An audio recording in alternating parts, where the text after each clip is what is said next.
Thought I had some up here somewhere. Let's just go out and get something to eat. I mean, who eats turmeric on scrambled eggs? That doesn't even sound good to me. Well, I'm not throwing in the towel just yet. Wait a minute. There's cleaning supplies mixed in with the spices. I wonder how long that's been in there. I wonder if this stuff is any good. Oh, it's not empty, is it? No, but it's pretty old.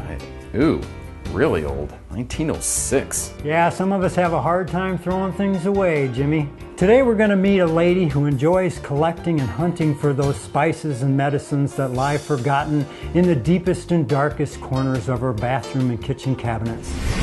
Today we're going to be visiting with Kathy, who's going to show us some of her kitchen collectibles. We've talked before, but we've never met, so I wanted to show you, first of all, I wanted to show you what got me started collecting. Great. You never start out just saying, I think I'll fill my house with things. It just comes on maybe a little bit at a time, and it did for me. And it started with this pie plate right here. This is a pie plate made by the Watt Pottery Company, which was in Cricksville, Ohio. My grandfather was a banker at the Missouri branch of the bank that's shown on here. And he passed away when I was a baby, so I never got to know him. But I always thought it was really nice that we had a family piece that had the bank that he worked at. Yeah, it's kind of neat. It's a family heirloom. It is. That's what got you started. And I'm a little bit familiar with Watt pottery. Now, these were popular in the 50s and the 60s, right? They were. The factory burned down in 1965, and it was never rebuilt. That was the end of the Watt Pottery Company. Well, it's kind of good to have a finite area that you can collect in. You know, it doesn't go on forever. So you could theoretically pick up most of the pieces. Although I see they did a lot of advertising, so theoretically there's probably a ton of different pieces out there with different companies and logos and that sort of thing. There are. A lot of these pieces were given out in the Midwest. The sort of homespun look to this was really popular. After it got to be kind of expensive, and I was a new mom with little kids and the money went elsewhere, so I sort of tapered off in collecting this. But I do have about 40 pieces of Watt pottery. So Watt pottery got a little expensive, so have you quit collecting pottery or are you still into it? Oh no, Doug, I have a lot more pottery and I'm going to show that to you in just a little bit. Now, we met actually a couple years ago through, of all things, a little spice tin. We did. And I heard that you had a collection of spice tins, and ever since then I'm like, I've got to get over there and see what she has. Now, I didn't even know that you collected Watt pottery. I came over to see the collection of tins, and you have a few of them sitting out here, and I noticed you've got cream tartar, turmeric, allspice, a lot of different spices that maybe are not very common. This can back here really caught my eye. It's Jack Sprat cloves. Actually, Doug, this little tin is what got me started collecting spice tins. And it said Marshalltown, Iowa. And that's where I lived for close to 20 years. There are literally hundreds of different spice companies. And I've tried to collect some of them. I added up the other day, I have about 90 different companies represented in my collection. I have a theory, and I think it's probably true, that the reason these tins still exist is because there were thrifty housewives who would not throw out a spice tin as long as it had some in it. Some of these other spices were not really used all that often in cooking. So they would sit at the back of their cupboard for years and years. But as long as they still had spice in them, they weren't going to get thrown out. Right. And there has to be some sort of age on spices where they're no longer any good. Oh, yeah. But you know, you rarely see cinnamon ones. You rarely see black pepper. Once in a while I do. But well, sure, because pepper we use and we throw the can away. I like spice tins because they're small. The pictures on them, the graphics are interesting. Mm-hmm. You see all these local places, companies that no longer exist, and it's kind of a history of, food production that is revealed in these spice tins. Collecting egg beaters isn't really something I think that would come to my mind, quite honestly. How did you ever get started? You would not be the only person who ever thought that, Doug. And I have to tell you, it just began as easily as that I needed an egg beater. Then I started finding some interesting ones. Cast iron, found out that these were, probably 100 years old or better. I guess you would use this like in a glass, maybe to mix up a drink right in the glass. What I have read is that it was like building a better mousetrap. Every manufacturer was trying to produce one more cheaply, but also that the housewife would like better than the other brand. Like, this is an early one. I don't really know what the teeth, but they were supposed to, bite into the ingredients better or whatever, but... Very interesting. This one, those little curly Q beaters, I just thought that was really interesting. Like you said, they're trying to come up with a better idea, and sometimes maybe it's gimmicky, and other times maybe it does actually work better for a particular use. Before we had electricity, housewives were trying to, do cooking with pretty primitive instruments. These look pretty old, actually. Turn of the century, I'd say a couple of these are, don't you think? Definitely. I've dated some of them right around 1900. These with the painted handles obviously are a little bit newer than those. This is prior to plastics being used. A lot of metal here, some cast iron, some sort of interesting designs. I guess that would whip up the food in a pretty interesting way. But that is a fun piece. That's a fun piece. I love that one. One thing about these is if I have them hanging up, people are always wanting to play with them. Yeah, that's what I was just going to do. It's like, this is neat. Doug, I don't usually invite people to come in the bathroom with me, but I've made an exception today. Oh, is that what this is? I thought it was the reading room. Not quite. It's a big bathroom. I think it used to be a den, but it's been remodeled to be a bathroom. I've got a lot of celluloid stuff, and when I first started collecting this, I just think I needed a mirror. And I kind of liked these hair receivers. Back in the day, they saved hair.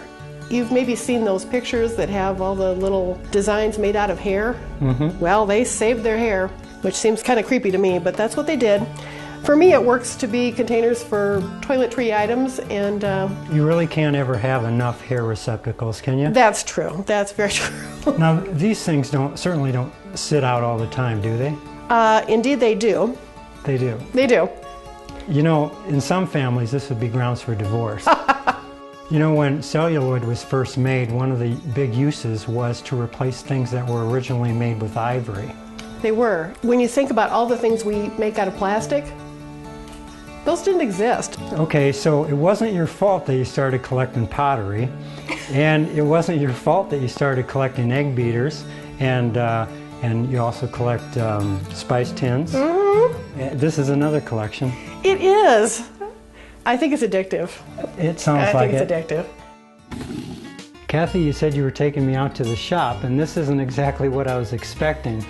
I thought I was going to see an old workbench and a vise, and I guess by the word shop you mean this is what happens when you shop. That's one way to look at it, Doug. This building was originally built as a woodworking shop. I have kind of transitioned it into my little corner of antique heaven. I have a lot of different things out here. As you can see right in front of you, I've set out some of my American dinnerware, kind of to give you a representative sample of what was out there. They, were produced probably from about the 30s through the 50s. By the early 60s, most of the companies that are represented here had gone out of business because they were replaced by plasticware and, the kinds of things that you see now. The cheap junk. Oh, well, okay. But when I first came in and started looking around, I thought it was just one company because they're all very similar. They're white with flowered decorations, but there's a lot of different decorations and I assume a lot of different companies. There are a lot of different companies. I think I counted one time and there were about 30 different companies represented. Okay, so you're not really collecting a specific company, but just something that catches your eye. Well, my unifying thing was that all these things had red trim. There was a lady who was writing a book about kitchen collectibles, and she was working on her second edition, and I had contacted her because I liked her book, and when I sent her a couple pictures of my collection, she contacted me back and wanted some new information. It's been fun to see my name in print and see, my work actually on the pages of a book that you can buy. My question is, when does collecting become hoarding? My feeling is that if I don't have a way to display it, I'm not going to buy it. I guess I don't consider myself a hoarder, but I am a collector, and I enjoy finding that special piece that I've not seen before. That's why when I find, a particular shape in my dishes that I haven't seen or a particular pattern, I'll tend to buy that. But if I've seen it before, I can let that go. Got a collection that you think is neat, unique, cool? Drop us a line, send us a few pictures at collectingseriously.com. Kathy's hobby inspired us to eat here instead of going out. Hey, how's it going over there?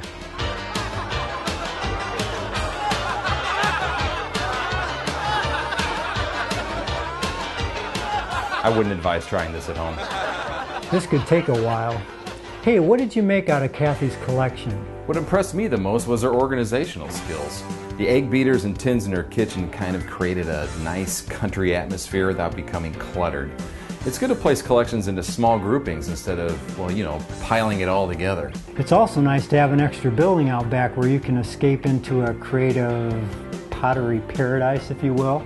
Pottery paradise? You do have a way with words. You know, you should write a catalog for a department store. What makes you think I don't already?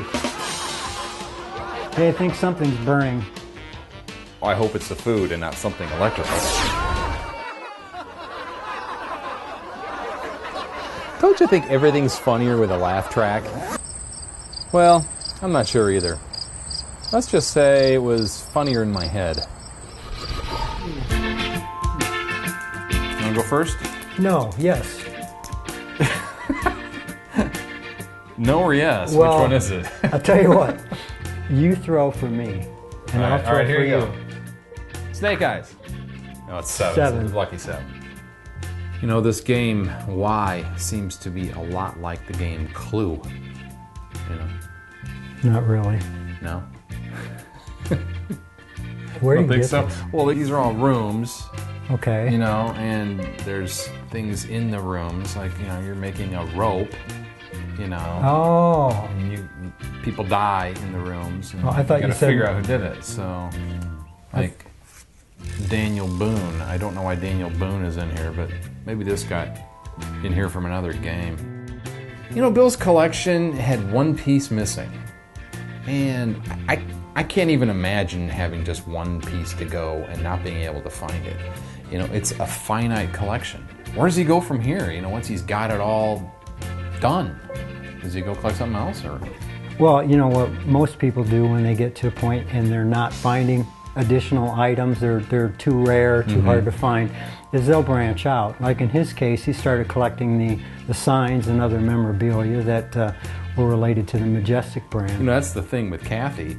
I mean, she collects tins, but you could collect tins for the rest of your life. I mean, there's never an end to it. You're never going to say one day, I'm done collecting tins now, I've got them all. Well, that's what collecting is all about, you know. I mean, I guess you aspire to have the biggest collection in the world of tins, but it takes a lot of space. Eventually you have to either start getting rid of things that you don't care so much about for better quality items, or you buy a bigger house, or... Why? That's what the Milton Bradley Company asked the second year they wanted to produce this.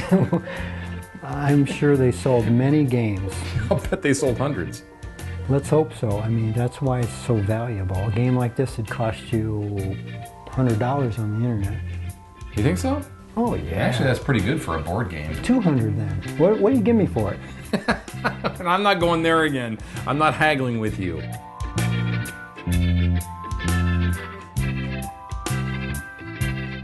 All right, you guys, welcome to Doug's Soda Shop, Bill's Soda Shop. I'll have a banana split. No, it's all on the menu. It says 85 cents here. You don't have a microphone on, so it doesn't matter.